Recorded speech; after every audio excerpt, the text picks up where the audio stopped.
Antes de começar o vídeo, nos ajude com sua inscrição e seu like para fortalecer o nosso canal.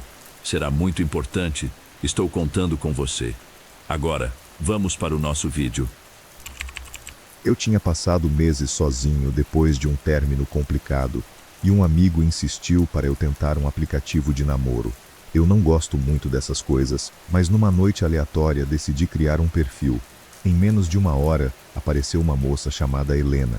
A foto dela parecia simples, de alguém normal, cabelo escuro preso, sorriso meio tímido, nada exagerado. Era justamente o tipo de perfil que passa confiança. A conversa fluiu rápido demais. Ela dizia que gostava das mesmas coisas que eu, respondia tudo na hora, quase como se estivesse esperando só eu aparecer. A primeira coisa estranha foi quando ela disse: Talvez eu já tenha te visto antes. Perguntei onde, mas ela só respondeu: Relaxa, foi só impressão. Depois de alguns dias conversando, ela propôs da gente se encontrar. Não parecia apressada, mas do jeito que ela descreveu, parecia muito segura do que queria. O encontro seria numa lanchonete perto da rodoviária, num ponto meio vazio à noite, mas público o bastante para não ser perigoso. Eu aceitei. Cheguei bem antes do horário. A lanchonete era iluminada, mas as ruas ao redor não. Sentei perto da janela. Quando deu o horário, ela me mandou mensagem dizendo que tinha chegado, mas estava observando de longe. Aí veio a frase estranha. Tô te vendo. Você fica mais tenso quando está sentado. Igual da última vez. Meu sangue gelou. Eu nunca tinha visto aquela mulher na vida. Antes que eu pudesse responder, outra mensagem. Fica aí. Por favor, não me obrigue a ir até você. Perguntei o que ela queria. A resposta veio lenta. Quero ver se você ainda é a mesma pessoa. Não foge. Levantei e fui para fora. A rua estava quase deserta, só luz amarela morta da rodoviária. Quando fui em direção ao carro, ela mandou: Se você entrar no carro, eu vou ficar chateada. Corri. Entrei no carro tremendo, tranquei tudo e acelerei. Só quando estava longe percebi as mensagens chegando sem parar. Volta aqui. Preciso falar com você. Não seja assim. E então a pior de todas. Eu vi seu carro na outra noite. Você estava sozinho. Sempre sozinho. Cheguei em casa, bloqueei ela, apaguei o app. Mas quando fui deitar, uma última notificação apareceu, sem nome, só número desconhecido. Você não sorri igual sorria da primeira vez que te vi. Você mudou. Mas eu ainda sei onde te encontrar. Passei a noite sem dormir. No interior do Nordeste, existe um tipo de silêncio que não se encontra em nenhum outro lugar. É um silêncio quente, pesado, quase vibrando junto com o sol que racha a terra. Eu cresci num vilarejo pequeno, enfiado entre duas serras, onde todo mundo se conhecia pelo nome e onde as histórias antigas nunca morriam de verdade. Mas tinha uma história em particular que ninguém contava sorrindo. Aliás, só era dita quando alguém estava bêbado ou com medo demais para guardar dentro do peito. Era a história da criatura que vivia no açude velho, um lugar que todo mundo evitava quando a água secava. Porque, segundo os mais velhos, era quando ele acordava. Eu sempre achei isso besteira. Folclore, invenção, exagero de pescador. Até o dia em que eu mesmo presenciei o que vivia naquele buraco seco de barro rachado. Tudo começou no verão mais quente que já tinha vivido. Não caía uma gota de chuva fazia meses. O açude, que antes era cheio de garças e pescadores, virou um campo morto, só barro ressecado e fendas profundas. Meu tio dizia que, quando o chão começava a rachar daquele jeito, era sinal de que coisas velhas, enterradas há muito tempo, começavam a aparecer. Eu ria daquilo, até que parei. Foi numa tarde quente, perto do pôr do sol. O céu estava laranja, e o vento trazia aquele cheiro salgado da terra seca. Eu e 2 amigos fomos até o açude para buscar uma ovelha que tinha se perdido. Ela vivia fugindo do cercado. E meu avô já tinha ameaçado transformar o bicho em jantar se desse mais trabalho. Quando chegamos perto do açude, vimos a ovelha parada, olhando para uma das fendas do chão. Mas havia algo errado, muito errado. O animal tremia. E, mesmo quando a gente se aproximou, ela não se mexeu, não correu, não balançou nem a cabeça. apenas encarava a fenda como se estivesse vendo algo que não deveria ver. Eu chamei ela, bati palmas, joguei pedra do lado, nada. Foi quando o chão tremeu. Foi leve, quase imperceptível, mas o suficiente para fazer a poeira levantar. As rachaduras do barro emitiram um som estranho, como madeira velha estalando, mas muito mais profundo, quase como se viesse de dentro da terra. Depois, silêncio. Os meus amigos começaram a dizer que era melhor ir embora, mas eu me aproximei mais. Curioso, idiota. Quando eu cheguei na beira da fenda, senti um cheiro horrível subir, como carne apodrecida deixada ao sol por dias, e então ouvi um sopro, lento, pesado, como quem acorda depois de muito tempo. A ovelha, que antes estava paralisada, deu um pulo tão rápido que caiu de lado e começou a correr desesperada, tropeçando nas próprias pernas. Eu olhei de novo para dentro da fenda, e aquilo olhou de volta. Do fundo, onde devia haver apenas barro, vi duas formas arredondadas refletindo a luz do sol como olhos muito grandes, fundos, brilhando dentro de uma escuridão impossível. Eu travei. Não conseguia respirar. Era como se o ar tivesse sumido. Da fenda, algo começou a subir. Primeiro, dedos finos, longos, encardidos de barro. Depois, uma mão que parecia ossuda demais para ser humana. A mão se apoiou na borda rachada, e a terra ao redor afundou, como se não fosse capaz de sustentar o peso daquilo. Quando o braço inteiro emergiu, percebi que o couro dele não parecia pele, parecia casca, como se fosse feito de terra seca colada em camadas, e entre essas camadas, algo úmido e pulsante tentava escapar. Eu tropecei para trás, e meus amigos começaram a gritar meu nome. Eu deveria ter corrido, mas não consegui.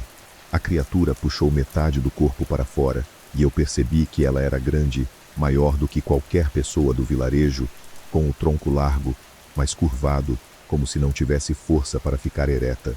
A cabeça era alongada, sem cabelo nenhum, apenas rachaduras, como se tivesse sido moldada da própria terra.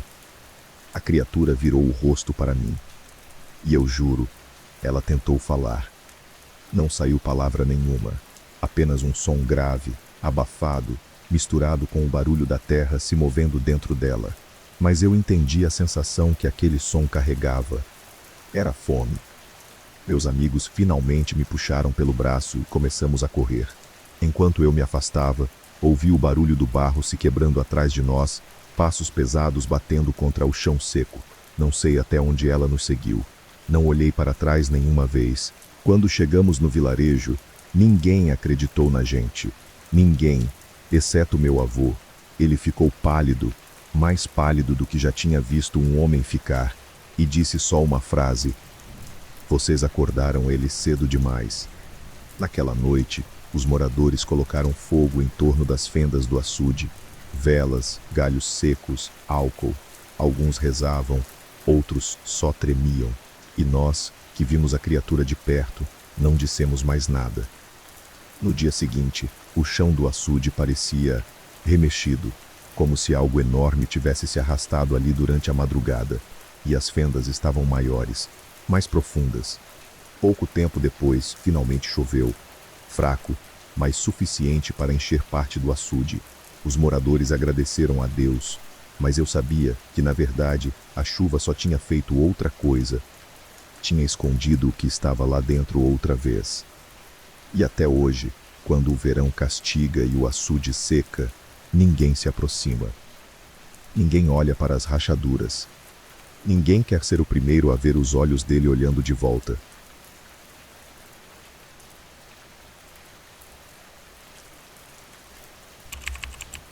Eu nunca gostei muito de viajar sozinho, mas depois de meses seguidos de trabalho, estresse e noites mal dormidas, eu aceitei o conselho do meu chefe.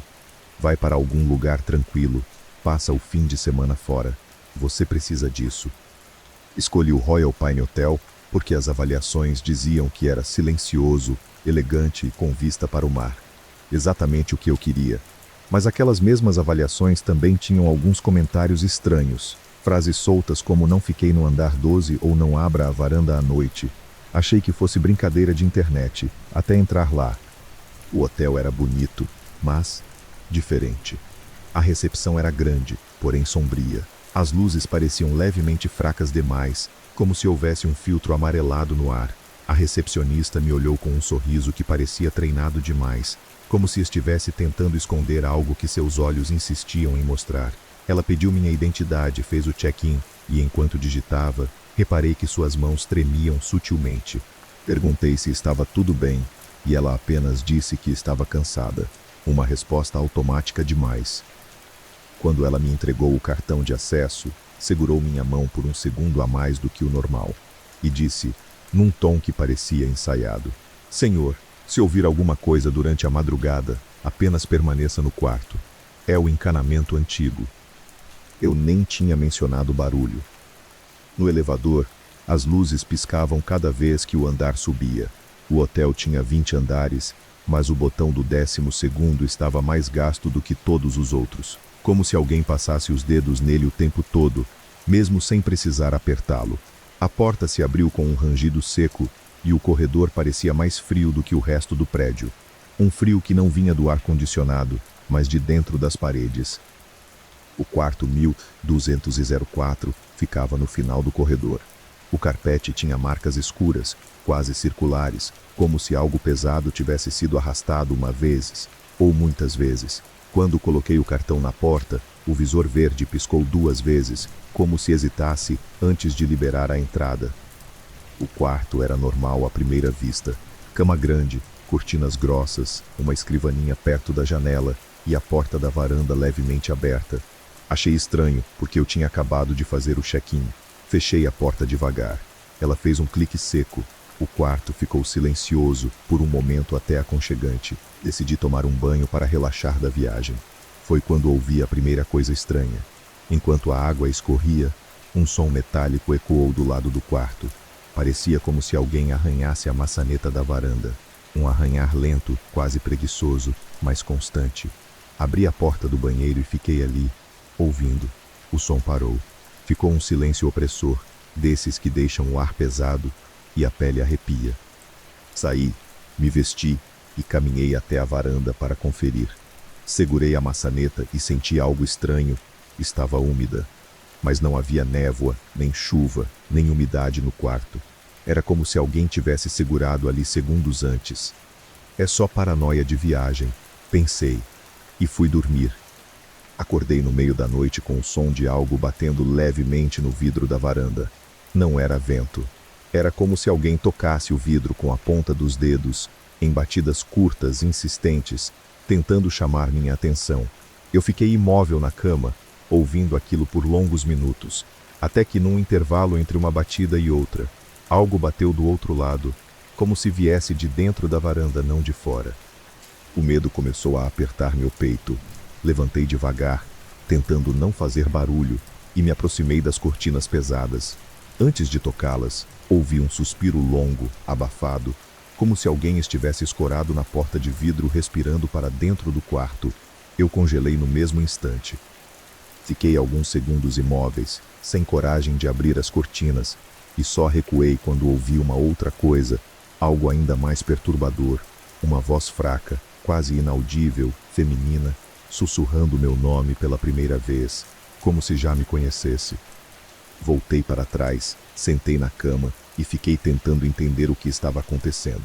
Peguei o telefone do quarto e liguei para a recepção. A mesma recepcionista atendeu. Parecia que ela não tinha saído do turno.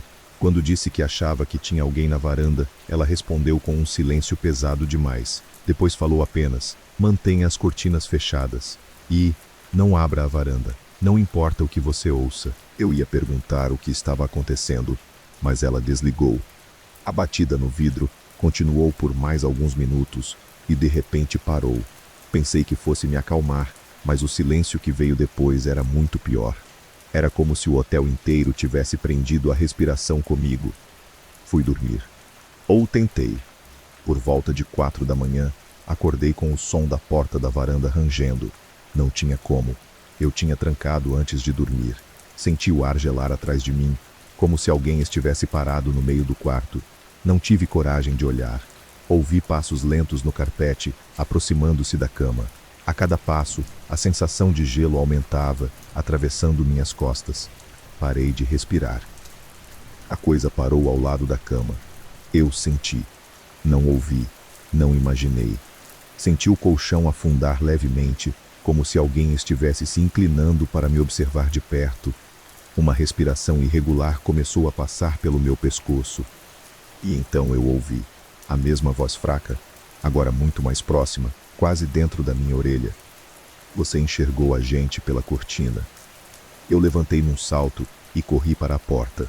Quando bati a mão na maçaneta, senti algo puxando o ar atrás de mim, como se a varanda sugasse o calor do quarto inteiro. Abri a porta e saí para o corredor, tropeçando, correndo sem olhar para trás. O corredor parecia mais longo do que antes, como se o hotel estivesse distorcendo o espaço. A recepcionista estava no saguão. Quando me viu, levantou assustada e fechou a cara. Você abriu a varanda? Não abriu? Eu disse que não, mas ela balançou a cabeça como quem já sabia da verdade. Disse que ninguém deveria ficar no 12º andar, que há décadas havia um acidente ali, algo que levou a família de um hóspede inteiro. A mãe, o pai e a filha caíram da varanda do quarto 9204 na madrugada, mas relatos antigos diziam que eles não caíram, que eles foram puxados para fora. Desde então, hóspedes do andar 12 ouviam batidas no vidro, sussurros e vozes tentando chamar alguém para abrir de novo.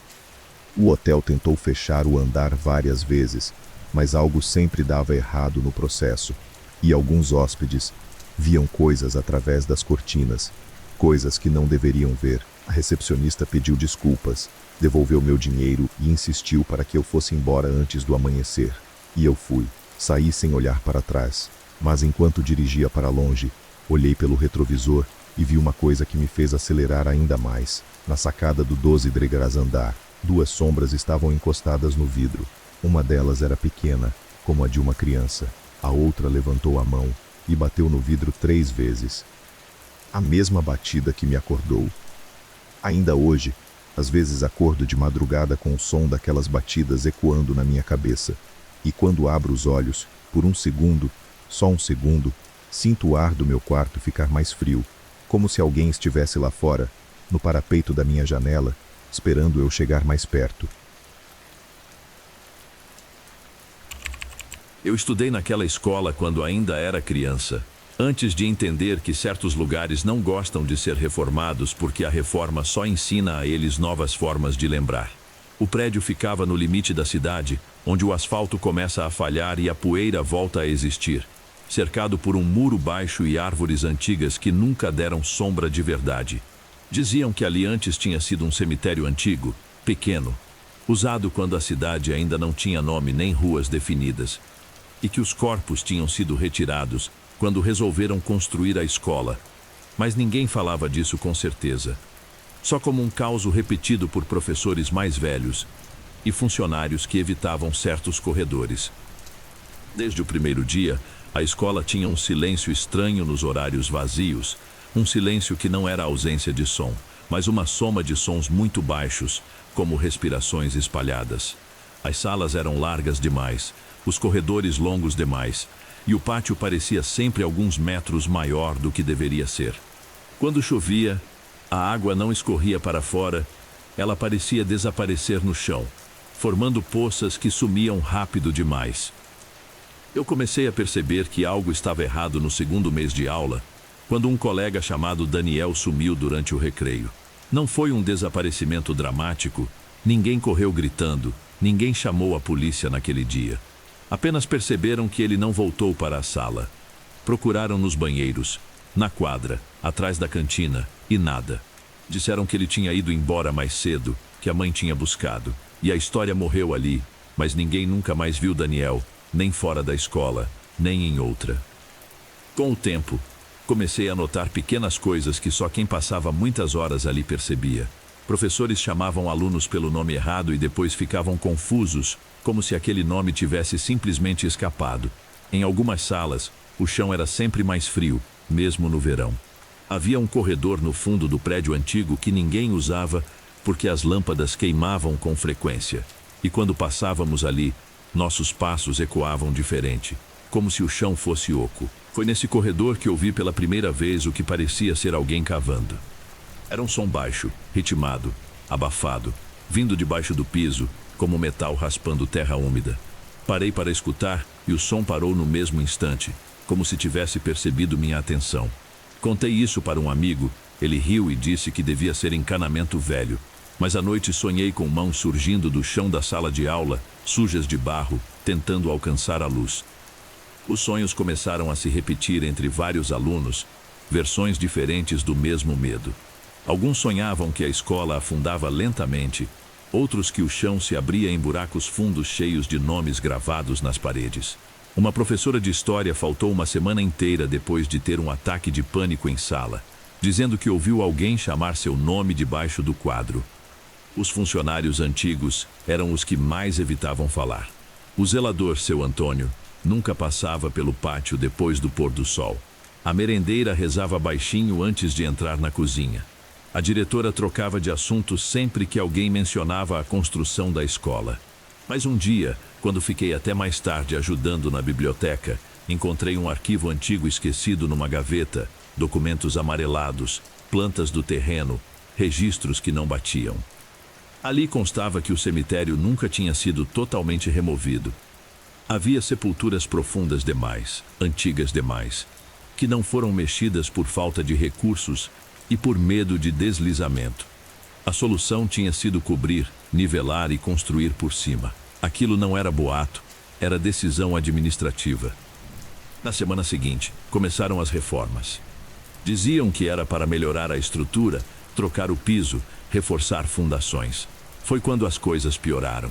O barulho das obras parecia acordar algo que estava apenas quieto.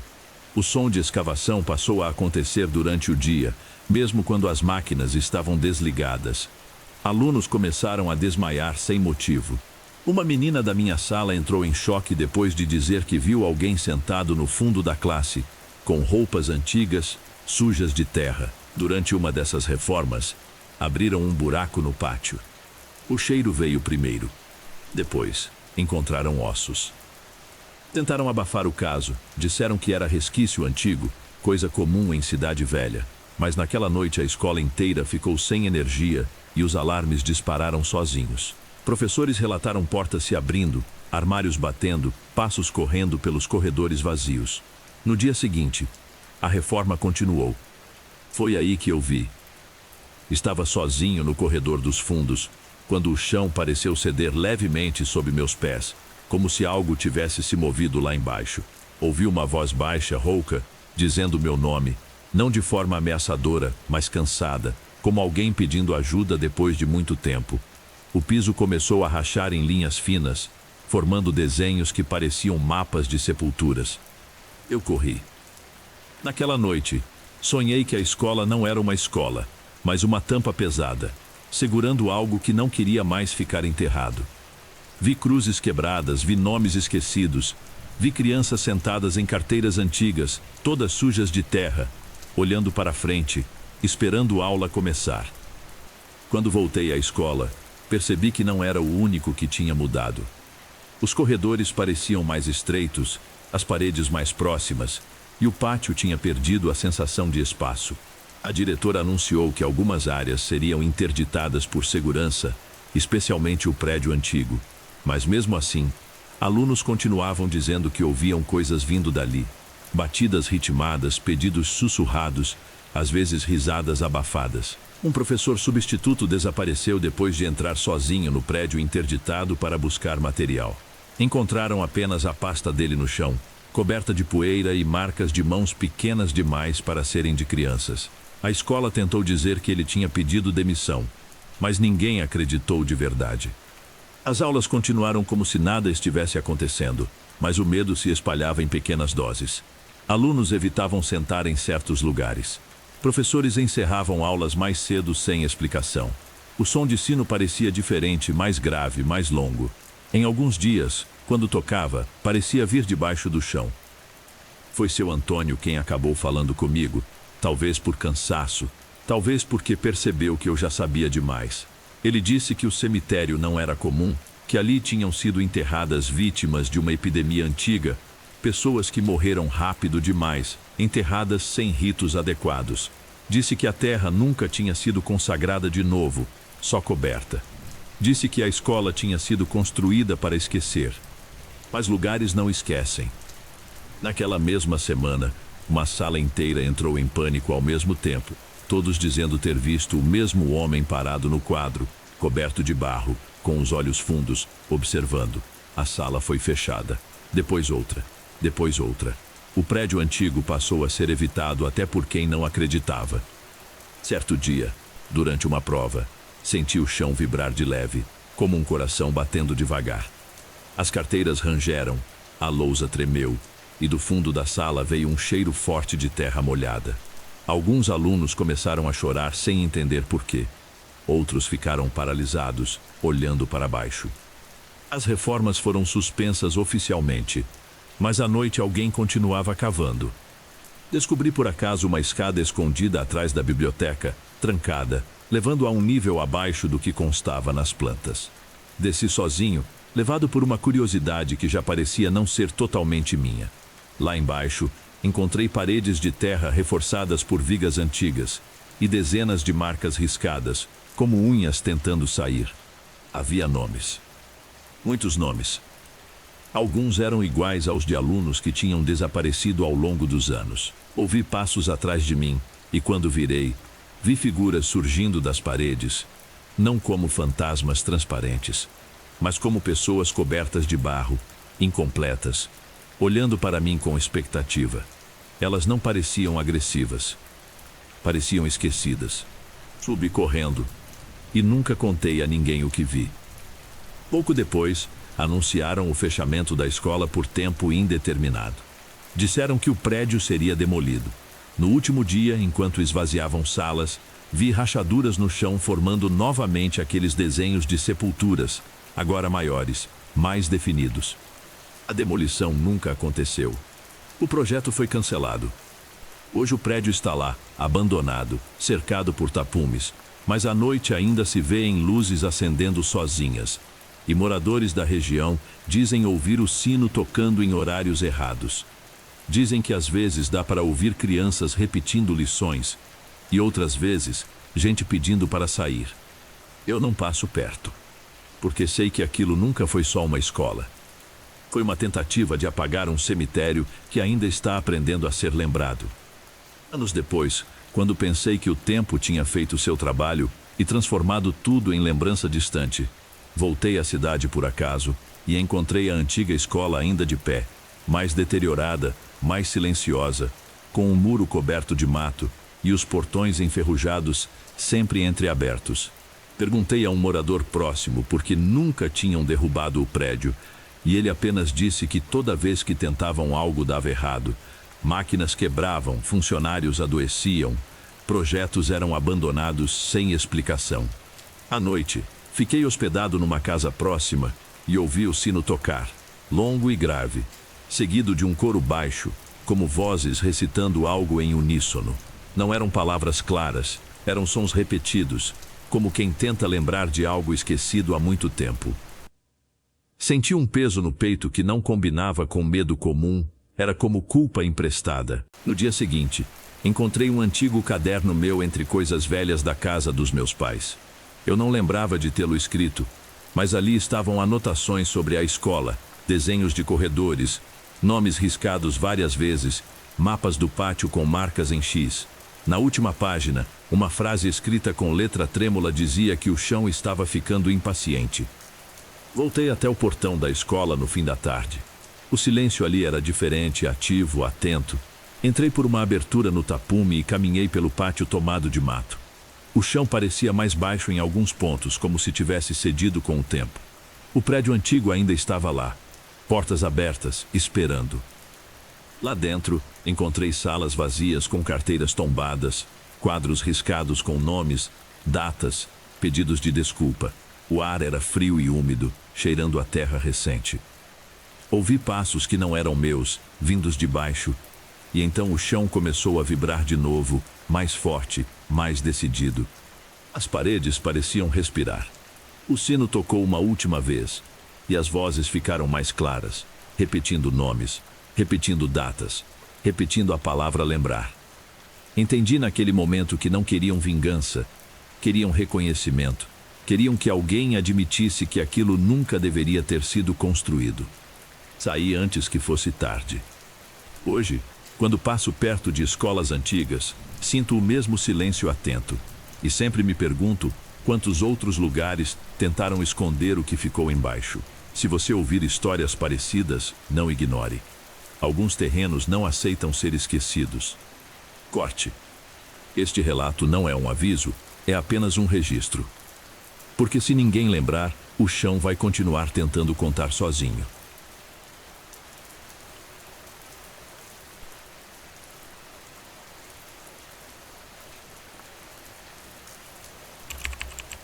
Eu decidi fazer aquela viagem porque precisava desaparecer por um tempo.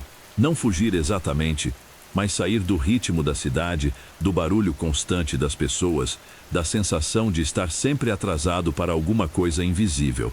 Encontrei o anúncio por acaso. Casa de praia simples, temporada longa, preço bom demais para a localização. Fotos antigas, descrição curta, nenhuma avaliação recente. Isso devia ter sido um sinal. A estrada até lá era longa e cada vez mais vazia. Depois de deixar a rodovia principal, entrei por um trecho de asfalto gasto, cheio de remendos, cercado por mata fechada dos dois lados. O sinal de celular sumiu rápido demais. O rádio chiava, pegando apenas uma estação local com músicas antigas e anúncios gravados com vozes estranhamente animadas. Cheguei ao vilarejo no fim da tarde. Um lugar pequeno demais para aparecer em mapas turísticos. Poucas ruas, casas simples, quase todas pintadas em tons desbotados de azul e verde. Não vi crianças brincando, nem cachorros soltos, nem som de televisão. As pessoas estavam ali, mas se moviam pouco, como se cada gesto fosse calculado. Quando parei o carro para perguntar onde ficava a casa da temporada, um homem mais velho se aproximou. Ele tinha a pele curtida de sol e sal, olhos fundos e um sorriso que demorou demais para aparecer. Você é o da casa da praia, né? Não foi uma pergunta. Ele apontou com o queixo para uma rua de areia que seguia em direção ao mar, passando entre algumas casas e desaparecendo atrás de um conjunto de árvores. É a última, não tem erro. Agradeci e segui. Pelo retrovisor, vi o homem continuar parado, me observando até eu virar a esquina. A casa ficava isolada, afastada das outras, quase encostada na mata, que começava logo atrás do quintal. Era simples, de madeira e alvenaria, com janelas grandes e uma varanda de frente para o mar. A praia estava vazia. O vento trazia um cheiro forte de maresia misturado com algo mais denso, quase adocicado. Por dentro, tudo parecia limpo demais. Poucos móveis, tudo organizado com um cuidado exagerado. Não havia fotos, nem objetos pessoais, nem sinais de quem fosse o dono. Apenas uma casa pronta para ser ocupada por alguém temporário, alguém de passagem. Na primeira noite dormi mal, não por medo, mas por inquietação. O som do mar era irregular, às vezes forte demais, às vezes quase inexistente. Em certos momentos, parecia que o vento vinha da mata, não da praia. E junto com ele, um som distante e abafado, como vozes cantando muito longe. Nos dias seguintes, comecei a explorar o vilarejo. As pessoas eram educadas, mas frias. Respondia minhas perguntas com frases curtas.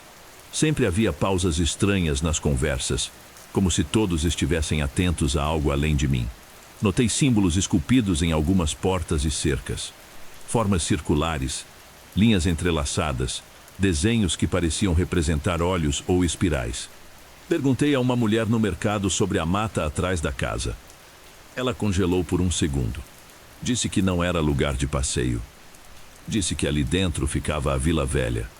Quando pedi para explicar, ela mudou de assunto. Na terceira noite, acordei com luzes se movendo entre as árvores. Não eram lanternas comuns. Eram pontos amarelados, balançando lentamente, como se estivessem sendo carregados em procissão. O som de vozes ficou mais claro. Não conseguia entender as palavras, mas o ritmo era hipnótico, repetitivo. Senti vontade de sair da cama. Essa foi a parte mais assustadora. Não era curiosidade. Era impulso. Levantei e fui até a varanda. As luzes já tinham desaparecido, engolidas pela mata. O silêncio voltou de forma abrupta, como se alguém tivesse desligado um interruptor. No dia seguinte, encontrei marcas no quintal. Pegadas descalças, pequenas e grandes, indo em direção à mata e voltando. Algumas pareciam antigas, outras recentes.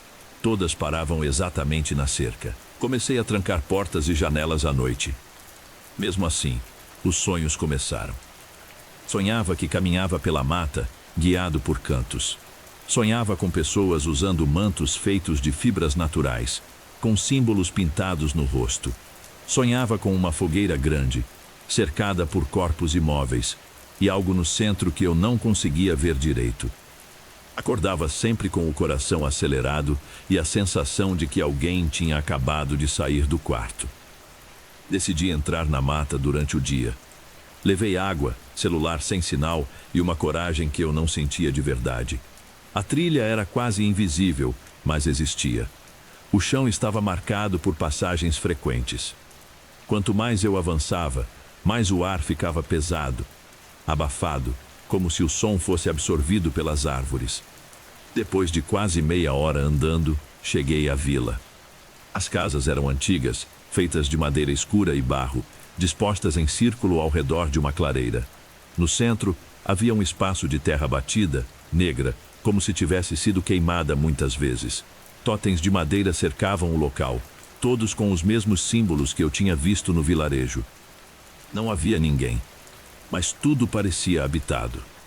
Objetos deixados no lugar, tigelas com restos secos de algo que um dia foi comida, tecidos pendurados, e o pior de tudo, marcas recentes no chão. Voltei correndo para casa.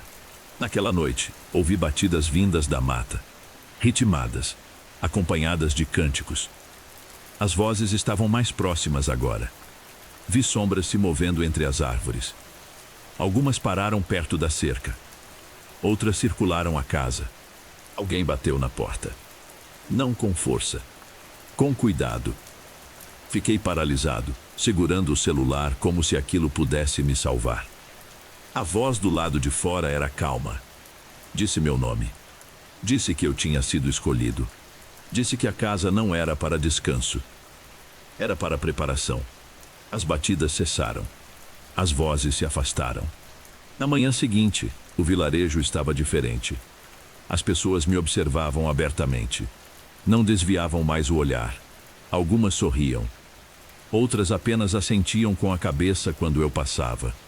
Fui até o mercado e encontrei o homem que tinha me indicado a casa no primeiro dia. Ele disse que o tempo estava acabando. Disse que a mata não aceita visitas por muito tempo. Disse que eu já tinha ido longe demais. Na última noite, acordei com a porta da casa aberta. O vento trazia o cheiro da mata. No chão da sala, havia símbolos desenhados com algo escuro. No centro, uma vela acesa e pegadas. Descalças, indo em direção ao quarto. O canto começou novamente, agora dentro da minha cabeça. Não lembro de sair da casa. Lembro apenas de estar correndo pela mata, descalço, com galhos cortando minha pele, ouvindo passos atrás de mim e vozes me chamando pelo nome, prometendo pertencimento, prometendo descanso. Quando acordei, estava na estrada, perto da rodovia principal. Sujo, ferido, sem carteira, sem celular, sem carro. A polícia nunca encontrou o vilarejo. Nunca encontrou a casa. Nunca encontrou a vila na mata. Mas às vezes, quando fecho os olhos e ouço o vento passar entre árvores muito próximas, sinto o mesmo impulso de antes. O chamado. Porque algumas viagens não terminam quando você volta para casa. Elas continuam esperando você retornar. Antes de irmos para o próximo relato, lembre-se de se inscrever no canal para fortalecer E se tiver algum relato que queira compartilhar, mande no e-mail que estará na descrição. Vamos continuar. A primeira regra da exploração urbana é simples: não vá sozinho. A segunda é ainda mais importante: se um lugar parece quieto demais, vá embora. A gente ignorou as duas quando decidiu entrar naquele conjunto de prédios abandonados no limite da cidade.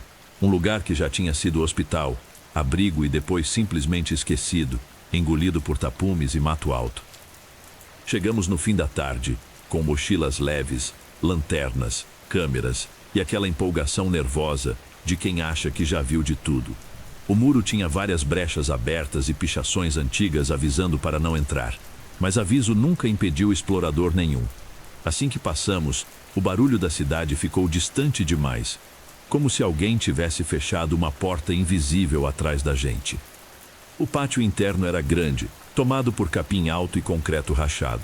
Janelas quebradas encaravam a gente de todos os lados, escuras, vazias, mas com aquela sensação constante de que alguém podia estar olhando de dentro. O prédio principal ainda tinha parte da fachada intacta, com letras antigas quase apagadas, e uma porta lateral pendurada por uma dobradiça só. Lá dentro, o ar era pesado e frio, com cheiro de mofo, ferrugem e algo químico que fazia arder o nariz. O corredor principal parecia não ter fim, com portas abertas dos dois lados e placas antigas ainda presas nas paredes, indicando setores que não existiam mais. O chão estava coberto de poeira grossa, mas havia pegadas recentes cruzando o corredor, algumas indo, outras voltando, sem um caminho lógico. Seguimos para o andar de cima, usando a escada de emergência, que rangia alto demais a cada passo. Conforme subíamos, o silêncio ficava mais profundo, como se o som fosse sugado pelas paredes. No segundo andar, encontramos quartos vazios, camas enferrujadas, cortinas rasgadas e armários abertos. Em um deles, alguém tinha empilhado cadeiras no canto, todas viradas para a parede, como se estivessem de castigo. Foi ali que ouvimos o primeiro som que não fazia sentido. Um arrastar lento vindo do fim do corredor, como algo pesado sendo puxado pelo chão. Paramos para ouvir, segurando a respiração, e o som parou junto com a gente. Quando voltamos a andar, ele voltou também, mantendo a mesma distância, nunca mais perto, nunca mais longe. Tentamos sair daquele andar, mas a escada pela qual tínhamos subido parecia diferente, mais estreita, e as portas ao redor não estavam do mesmo jeito que lembrávamos. Um corredor que antes era curto agora se estendia além do campo da lanterna. As paredes tinham novas marcas, riscos profundos, palavras rabiscadas por cima de pichações antigas, como se alguém tivesse passado ali depois da última vez que olhamos. Descemos às pressas e chegamos ao subsolo, sem lembrar exatamente de ter escolhido ir para lá.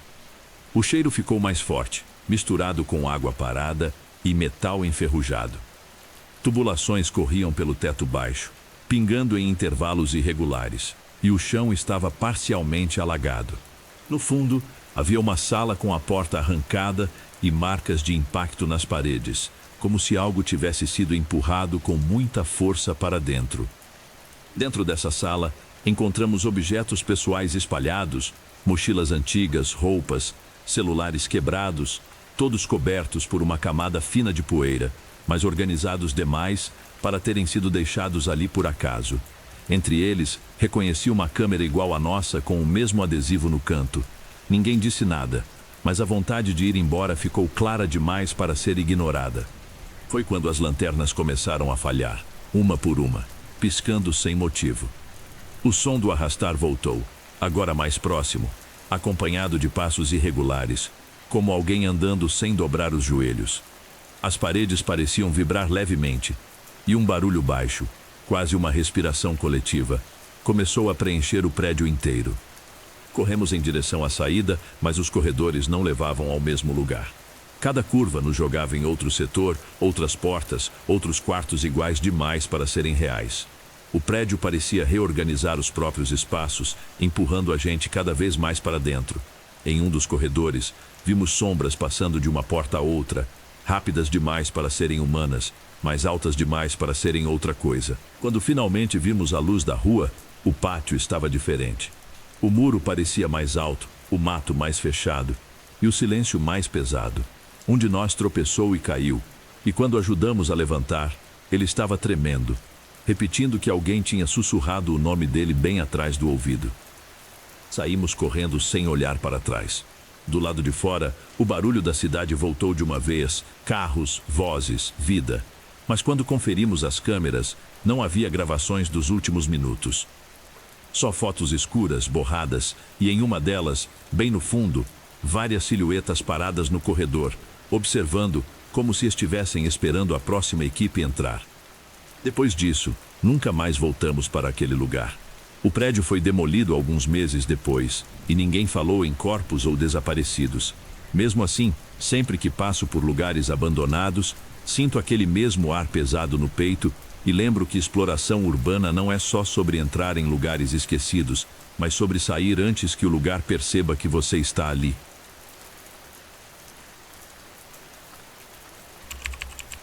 Quando eu era adolescente, meus pais me mandavam todo ano passar as férias no interior, na casa da minha avó.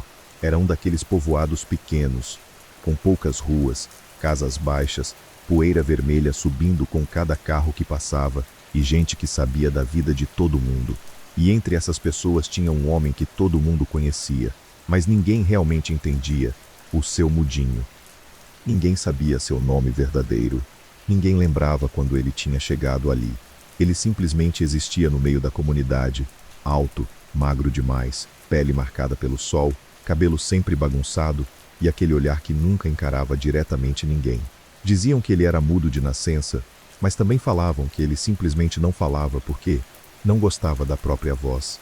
Nada ali era muito claro. Apesar disso, ele era querido. Ajudava nos quintais, limpava terrenos, consertava cercas, buscava água quando alguém precisava.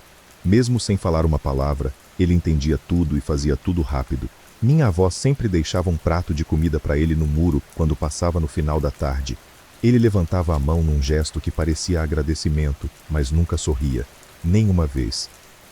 A convivência com ele sempre foi tranquila até o dia em que minha avó torceu o tornozelo e eu tive que ajudar mais nas coisas da casa. Ela pediu para eu chamar alguém para limpar os fundos, já que o mato tinha crescido muito. E a primeira pessoa que me veio à mente foi justamente o Seu Mudinho. Eu encontrei ele sentado na sombra de uma árvore na pracinha, olhando para o nada.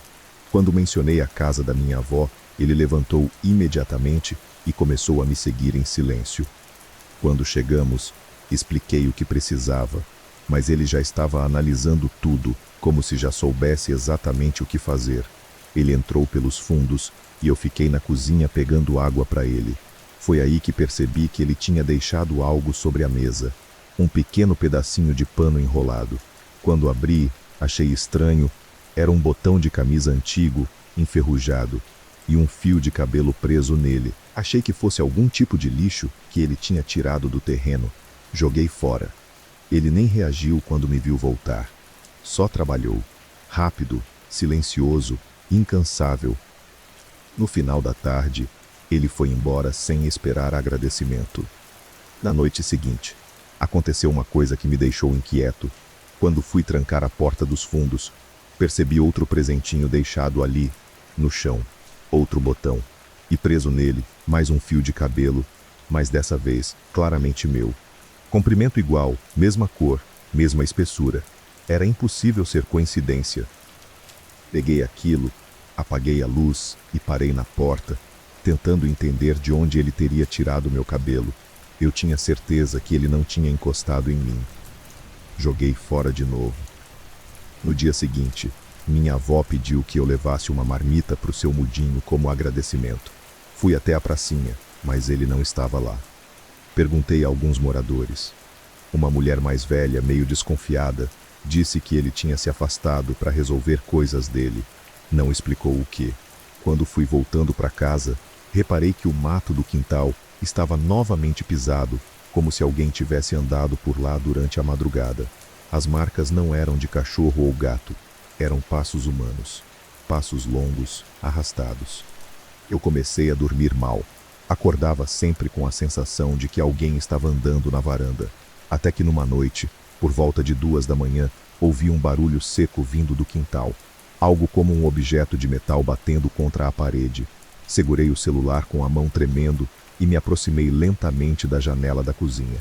Puxei a cortina só o suficiente para ver lá fora. E ele estava lá.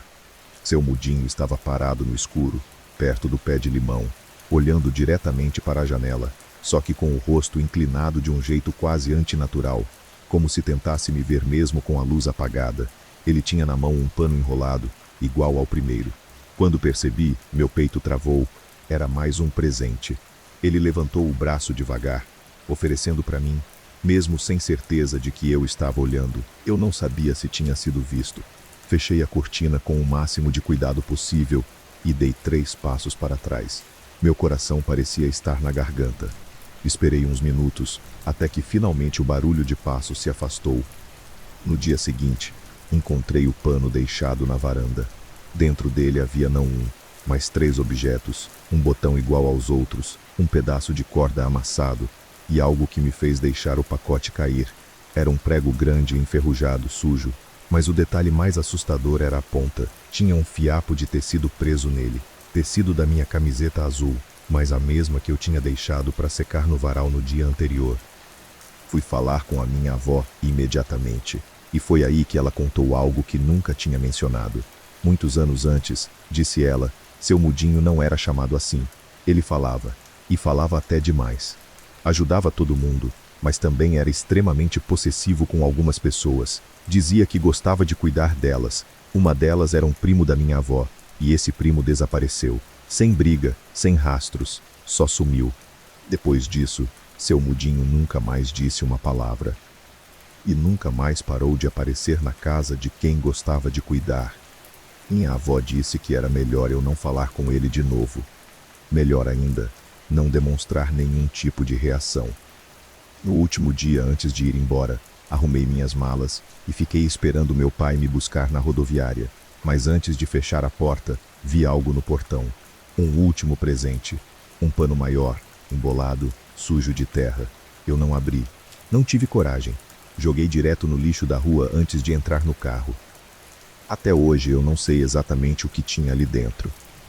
Mas às vezes, quando lembro do rosto dele inclinado no escuro, oferecendo aquilo para mim, eu me pergunto o que teria acontecido se eu tivesse aceitado. Eu passei meses tentando esquecer aquela história.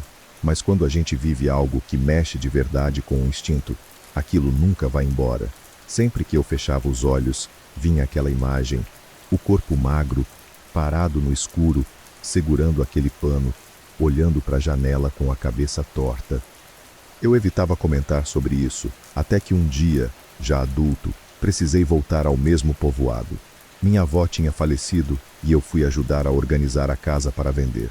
O lugar estava igual, poeira vermelha, silêncio pesado, gente que passa devagar e observa tudo. Mas tinha algo diferente no ar, como se eu estivesse pisando em solo que guardava segredos demais.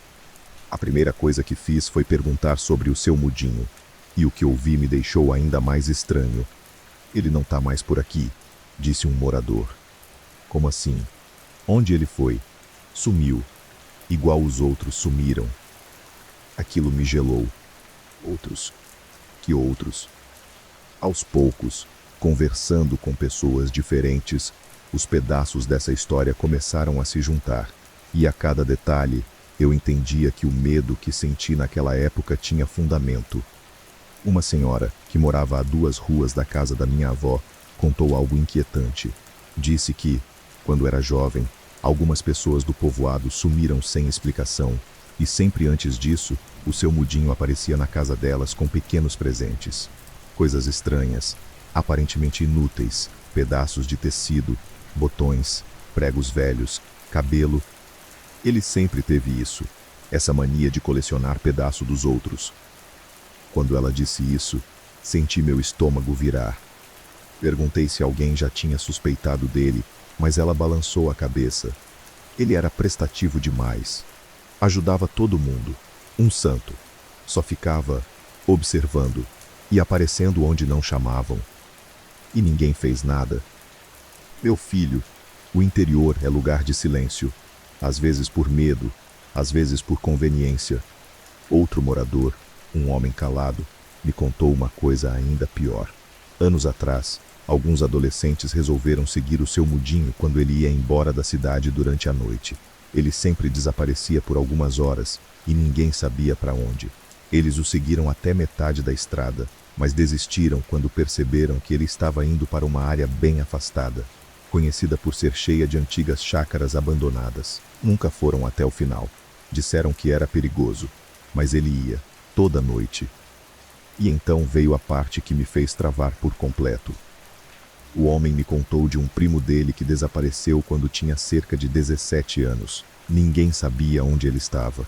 Procuraram por semanas. E nas noites anteriores ao sumiço, o primo notava coisas estranhas. Objetos que não eram dele aparecendo no quarto, fios de cabelo cortados, barulho na janela. Ele dizia que tinha alguém entrando, mas a gente achou que era invenção. A gente não acreditou. A última vez que viram o primo foi na pracinha. Ele tinha recebido um pano enrolado do seu mudinho. A gente nunca soube o que tinha dentro. E ele nunca voltou. Essas histórias foram se acumulando até que eu decidi fazer algo que talvez eu devesse ter feito antes, ir até os fundos da casa da minha avó, onde tudo começou para mim. O terreno estava com o mato crescendo outra vez. O quintal parecia igual, mas havia algo novo. Perto do pé de limão, a terra estava estranhamente remexida, como se alguém tivesse mexido nela meses atrás. O chão estava mais fofo, mais claro do que o resto, e quanto mais eu olhava, mais percebia que não era uma única área remexida, eram vários pontos, formando pequenos montes irregulares, todos alinhados em silêncio. Enterros improvisados. Meu coração batia tão forte que senti dor no peito. Era impossível não pensar no que poderia estar ali, em quem poderia estar ali, e principalmente, por quanto tempo. Foi nesse momento que ouvi passos lentos na rua. Quando me virei, um senhor de idade avançada, quase cego, parou no portão da minha avó. Ele me reconheceu pelo sobrenome e perguntou: "Você é neto dela, né? Faz tempo que não vejo alguém da família." Conversei alguns minutos, mas quando mencionei o seu mudinho, ele ficou sério. A voz diminuiu. "Você quer mesmo saber?" "Quero." Ele respirou fundo, como quem decide revelar algo guardado há décadas. Ele não era mudo coisa nenhuma. Ele só não gostava do jeito que ele falava quando ficava animado. Animado? Como assim? Quando ele escolhia alguém, quando ele começava a seguir, quando ele colecionava. Meu corpo inteiro arrepiou. Ele continuou. "A gente encontrou coisa na casa dele uma vez, antes dele sumir. Panos, botões, fotografias, objetos que eram das pessoas que desapareceram, tudo guardado numa caixa velha. Ele guardava parte delas para sempre. E quando ele gostava muito de alguém, ele começava pelos pequenos pedaços." Ele olhou para mim com uma expressão pesada. "Você sabe que ele gostou de você, né? Ele te visitava à noite. Ele deixou coisa para você." Eu não respondi. Sabe por que ele deixava? Era assim que ele avisava. Era assim que ele começava. Senti minhas pernas fraquejarem. E o que aconteceu com ele? Onde ele está? O velho homem engoliu seco. Ele não fugiu, como dizem. Ele só voltou para onde guardava os presentes maiores. Onde? Nas terras do fim da estrada. Lá onde ninguém anda sozinho. Lá onde ninguém volta. Lá onde enterraram tudo o que ele fez, inclusive ele mesmo. Eu fiquei sem ar. "Como assim enterraram?" Ele respondeu sem piscar. "Quem viveu aqui, sabe. O povo resolveu o que a polícia fingiu não ver." E então falou a frase que ecoa na minha cabeça até hoje.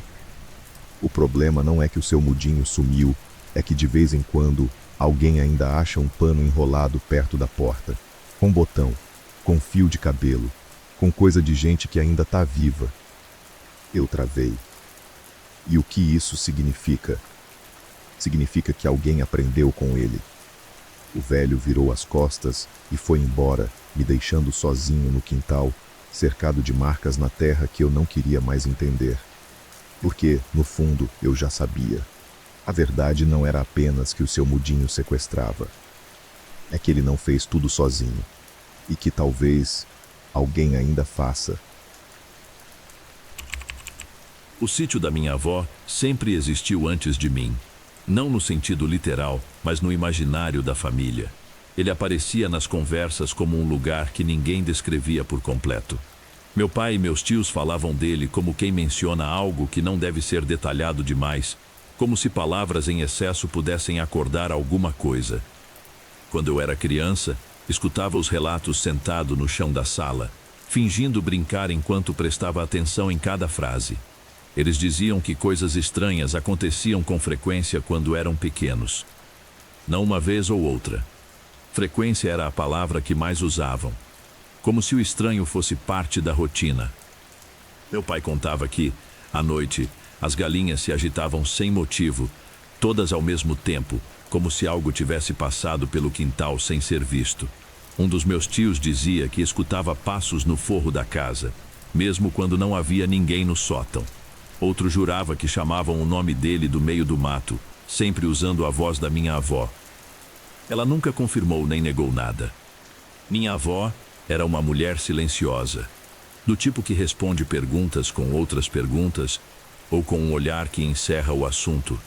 Quando falavam do sítio perto dela, ela apenas dizia que a terra guarda coisas, e que nem tudo quer ser lembrado.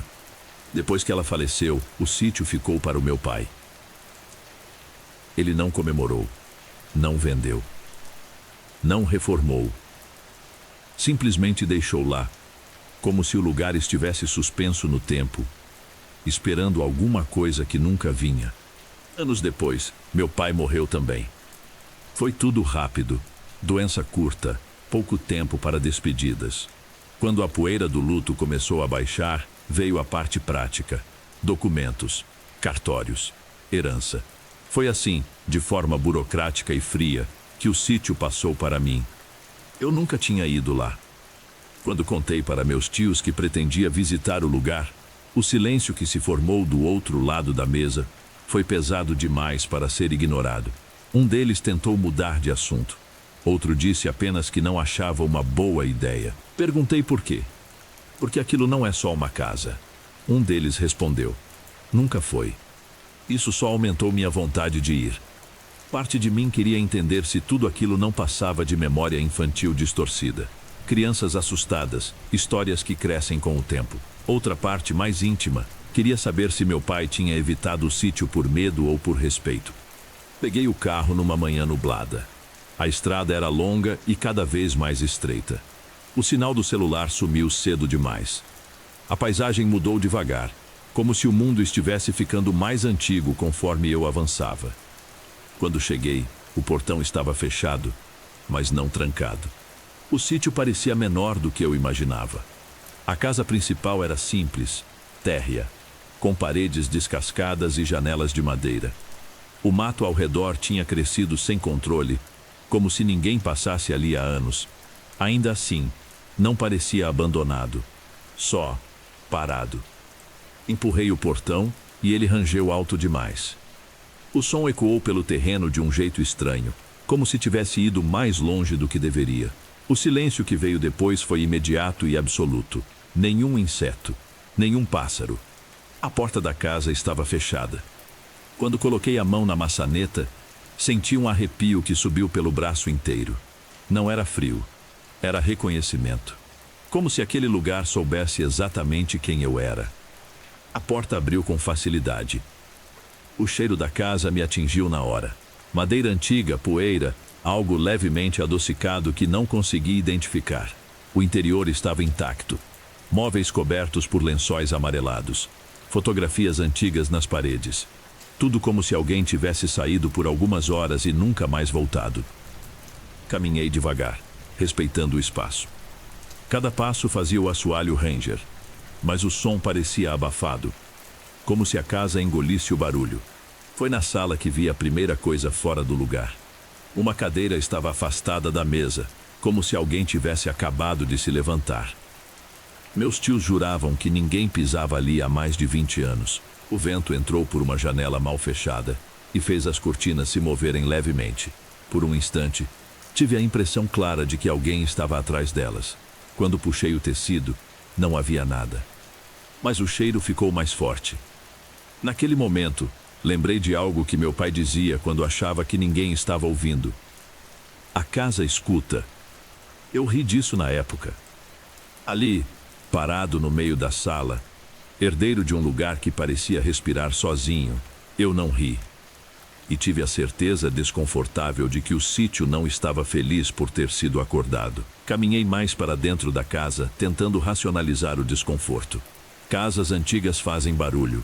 Madeira estala. Cheiros ficam presos. Eu repetia isso mentalmente como um mantra.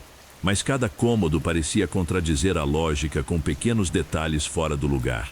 Detalhes que davam a sensação incômoda de uso recente. A cozinha ainda tinha panelas no fogão, limpas, empilhadas como se alguém tivesse terminado de lavar e fosse voltar em seguida. Havia um pano de prato dobrado com cuidado excessivo. Toquei nele. Estava seco, mas frio, como se tivesse sido mexido há pouco tempo. Abri os armários. Pratos antigos, copos de vidro grosso, tudo organizado demais para um lugar abandonado por tantos anos. No fundo da cozinha havia uma porta que dava para o quintal.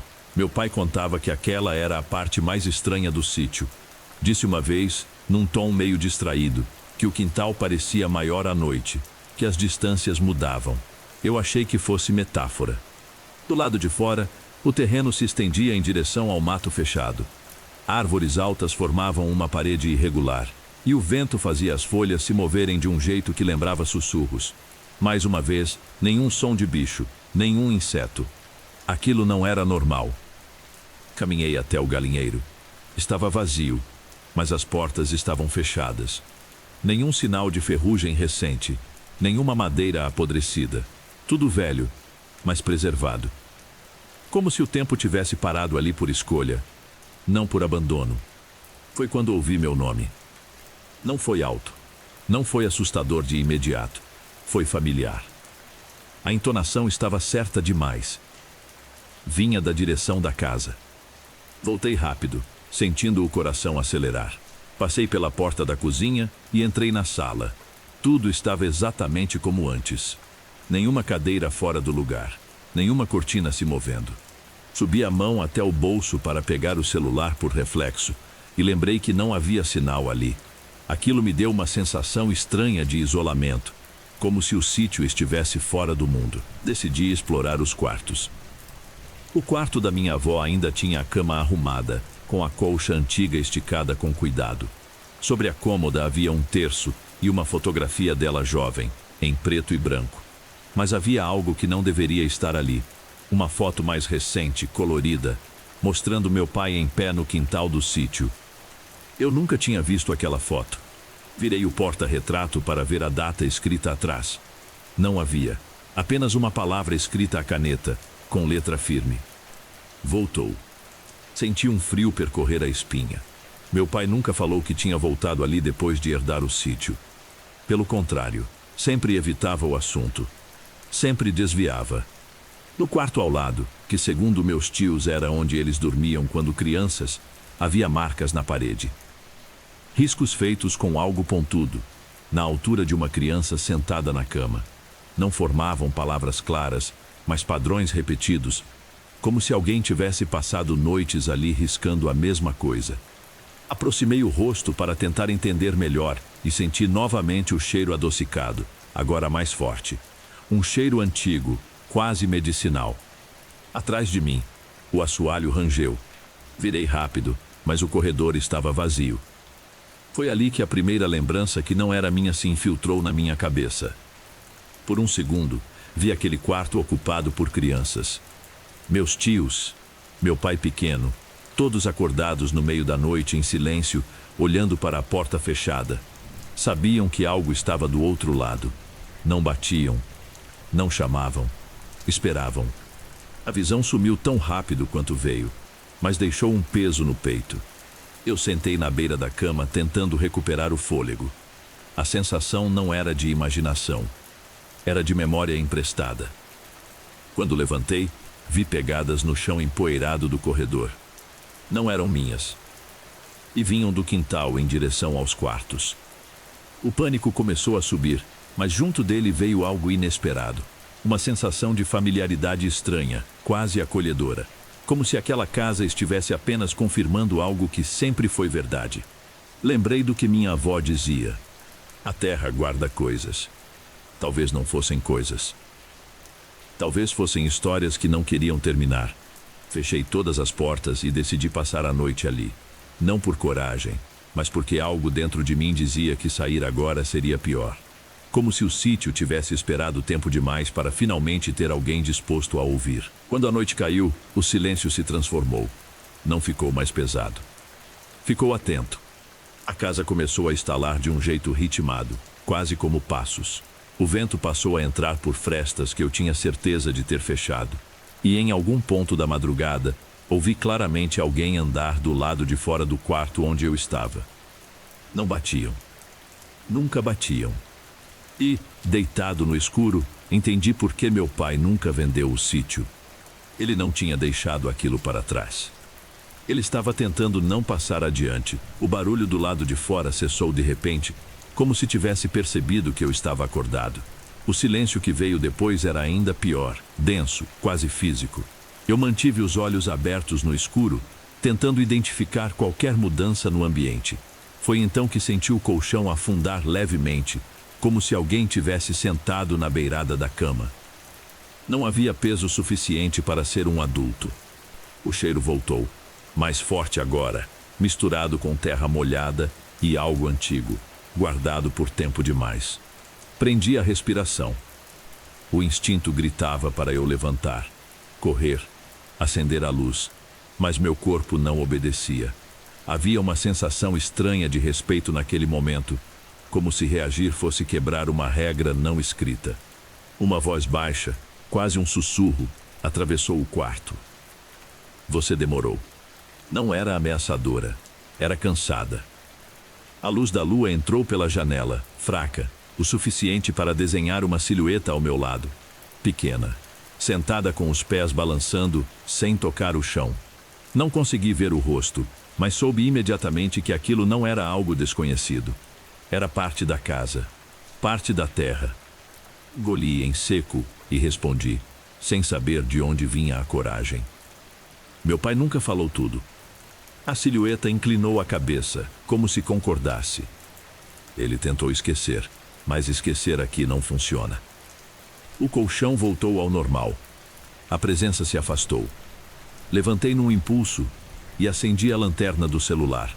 O quarto estava vazio. Nenhuma marca na cama. Nenhum sinal de que eu não tivesse imaginado tudo. Ainda assim, o cheiro permanecia. Não consegui mais dormir. Antes do amanhecer, decidi explorar o porão. Meu pai sempre evitava falar dele. Dizia apenas que não era lugar para criança. A porta ficava do lado de fora da casa, escondida atrás de um depósito antigo. A fechadura estava enferrujada, mas cedeu fácil demais, como se fosse aberta com frequência. Desci os degraus com cuidado. O ar era frio e úmido. As paredes de pedra estavam marcadas por mãos, não marcas aleatórias, mas impressões completas, como se alguém tivesse pressionado os dedos ali com força. Algumas eram pequenas, outras maiores, sobrepostas. No fundo do porão havia um círculo desenhado no chão com cinzas e terra. Dentro dele, objetos antigos, brinquedos quebrados, um sapato infantil, pedaços de tecido. No centro, um pedaço de madeira entalhado com símbolos que eu reconheci dos riscos no quarto. A lembrança voltou mais forte dessa vez. Vi minha avó jovem, ajoelhada naquele mesmo círculo, segurando meu pai ainda pequeno. Os outros filhos atrás dela, em silêncio absoluto. Algo se movia no escuro do porão, não com agressividade, mas com insistência. Ela falava baixo, como quem negocia. Não era um ritual de invocação. Era um acordo.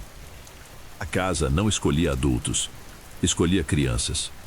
Escolhia quem ainda não tinha identidade fixa, quem ainda estava aprendendo a existir. Minha avó tinha entendido isso cedo demais. Em vez de expulsar o que havia ali, ela delimitou. Impôs regras, horários, lugares. Nunca bater na porta. Nunca responder quando chamarem à noite. Nunca seguir vozes no quintal. Em troca, a casa protegeria o que era dela. Meu pai cresceu sob esse acordo. Nunca foi machucado. Nunca foi levado.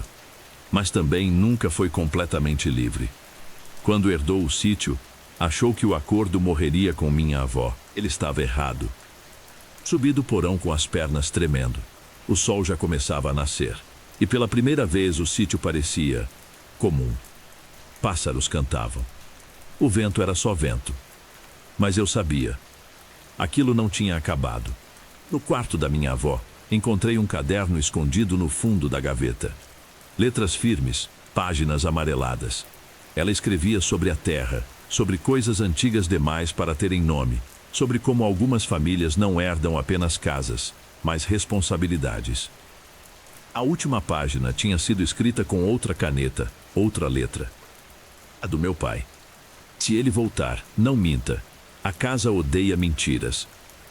Foi ali que entendi por que eu estava ali. Não era curiosidade.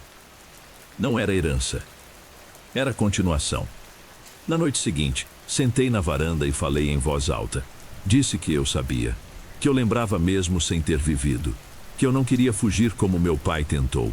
O vento passou pelo quintal, forte, e a pressão no ar diminuiu, como um suspiro coletivo. Desde então, o sítio mudou. Ainda faz barulho. Ainda tem cheiro de terra depois da chuva. Mas agora, quando alguém chama meu nome à noite, a voz soa distante, resignada. A casa não quer mais crianças.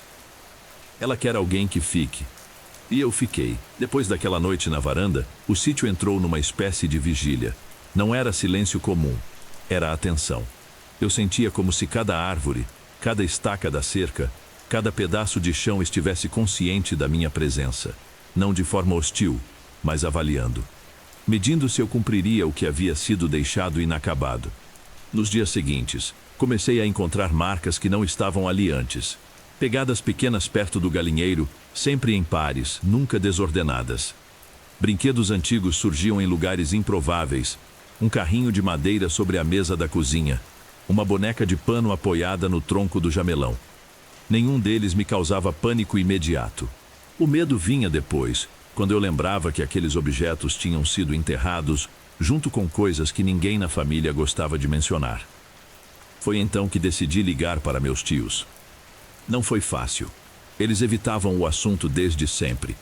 Mas quando mencionei o porão, o círculo no chão e o caderno da minha avó, o silêncio do outro lado da linha durou tempo demais. Meu tio mais velho foi o primeiro a falar. A voz já não tinha a força de antes, mas carregava algo que nunca tinha sido resolvido. Ele contou que, quando eram crianças, o sítio não era apenas estranho, ele tinha horários. Depois que o sol se punha, certas áreas simplesmente deixavam de existir para eles. O fundo do terreno era proibido. A mata fechada nunca deveria ser atravessada. E havia noites específicas, sempre depois de chuvas longas, em que minha avó reunia todos dentro da casa, apagava as luzes e pedia silêncio absoluto. Nessas noites, eles ouviam passos correndo ao redor da casa, risadas abafadas, chamados que imitavam perfeitamente vozes conhecidas. Um deles jurava ouvir a própria mãe chamando da porta, enquanto ela estava sentada ao seu lado, segurando sua mão com força suficiente para doer. Meu pai era o único que parecia não se desesperar.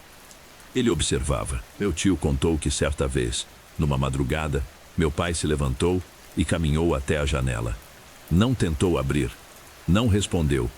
Apenas ficou olhando para o quintal escuro. Depois voltou para a cama e disse algo que nenhum deles esqueceu. Eles não gostam quando a gente tem medo. Eles gostam quando a gente cresce. Na época, acharam que era coisa de criança. Hoje, sabiam que não era. Voltei a reler o caderno da minha avó com mais atenção. Entre descrições práticas e avisos, havia relatos de antes do sítio ser da família. A terra já era conhecida na região por segurar coisas. Pessoas desapareciam ali muito antes da cerca existir. Crianças eram vistas brincando perto da estrada e nunca mais apareciam. Sempre havia a desculpa do rio, da mata, dos animais. Mas minha avó não acreditava nisso. Ela acreditava que certas terras aprendem a observar o tempo humano e passam a desejar o que ele tem de mais frágil: o começo. Quando a família se mudou para lá, ela percebeu rápido que algo já estava estabelecido. Não era um espírito único, era um conjunto. Uma presença coletiva antiga que não se manifestava como raiva, mas como hábito. Levar crianças era o hábito daquela terra. O acordo foi feito porque minha avó não tentou destruir nada. Ela reconheceu o território, aceitou limites, criou regras tão firmes que até aquilo teve que respeitar. Mas acordos não duram para sempre. Quando meu pai cresceu, a presença enfraqueceu. Não porque foi embora, mas porque ficou esperando. Quando ele herdou o sítio e se mudou para a cidade, algo se rompeu. A casa ficou vazia. E o vazio é um convite. Eu comecei a entender por que me senti chamado. Não era só herança. Era continuidade de consciência. A terra precisava de alguém que soubesse o que estava ali e não fugisse. Na terceira semana, aconteceu algo diferente. Choveu durante 3 dias seguidos. Na terceira noite, ouvi passos no corredor. Não leves. Não apressados. Passos decididos. Abri a porta do quarto e vi marcas molhadas no chão de madeira, indo em direção à sala. Segui com cautela. Na porta da frente, a maçaneta estava girando sozinha, lenta, como se alguém do lado de fora estivesse testando. Lembrei do aviso. Nunca abrir, nunca responder, nunca convidar. Sentei no chão, encostado na parede, e esperei. Não rezei, não falei, apenas permaneci. O barulho cessou depois de muito tempo. Quando o dia amanheceu, as marcas haviam secado, mas continuavam ali, fundidas à madeira. Desde então, compreendi meu papel. Não sou prisioneiro do sítio. Sou guardião. A presença ainda existe. Às vezes observo silhuetas perto da mata. Às vezes encontro pegadas que não deveriam estar ali. Mas nenhuma criança desapareceu desde que voltei. Nenhuma voz atravessou a cerca em direção à estrada. A casa está satisfeita. E eu sei que, um dia, quando eu envelhecer, terei que escrever meu próprio caderno. Não para explicar tudo, mas para garantir que quem vier depois entenda uma coisa simples. Algumas casas são herdadas. Outras escolhem. E quando escolhem, não é para destruir. É para permanecer. Os anos passaram sem que eu percebesse direito quando começaram a se acumular. O sítio deixou de ser apenas herança e virou rotina.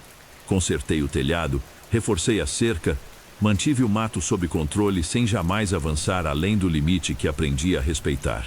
A casa parecia responder a isso. Rangia menos. Os estalos noturnos ficaram raros. O cheiro de terra só surgia depois da chuva, como algo natural, aceitável. As crianças da região passaram a brincar na estrada novamente. Nunca entravam no terreno. Nunca se aproximavam da mata. Era como se algo invisível delimitasse o espaço com uma clareza que nenhum adulto conseguia explicar, mas toda criança sentia. Às vezes eu sonhava com meu pai. Ele não falava muito. Apenas caminhava comigo pelo quintal, observava a casa, assentia em silêncio. Nunca parecia preocupado. Nunca parecia preso. Era como se finalmente estivesse em paz por saber que alguém havia entendido o que ele não conseguiu enfrentar até o fim. O caderno da minha avó permanece guardado, agora junto com outro, onde comecei a escrever minhas próprias observações. Não descrevo tudo. Algumas coisas não precisam ser ditas com clareza. Certos detalhes só fazem sentido para quem vive ali tempo suficiente para aprender a escutar sem reagir. Na última noite de chuva forte daquele ano, sentei novamente na varanda, como na primeira vez. O vento passou pela mata, carregando murmúrios que já não tentavam imitar vozes conhecidas. Não havia cobrança, não havia insistência, apenas presença. Eu disse em voz baixa, não como desafio, mas como confirmação. Eu estou aqui. O ar se acomodou, a pressão no peito diminuiu. O sítio parecia completo. Hoje, quando alguém me pergunta se é verdade que coisas estranhas aconteciam ali antigamente, eu respondo que sim, mas que já não acontecem mais. Não porque desapareceram, mas porque foram compreendidas. Nem tudo precisa ser combatido. Algumas coisas só precisam ser reconhecidas e mantidas em equilíbrio. A casa continua de pé. A terra continua antiga. E eu continuo ali. Não esperando. Não vigiando. Apenas permanecendo. Porque o sítio não quer mais tomar nada de ninguém. Ele só não quer ficar sozinho de novo.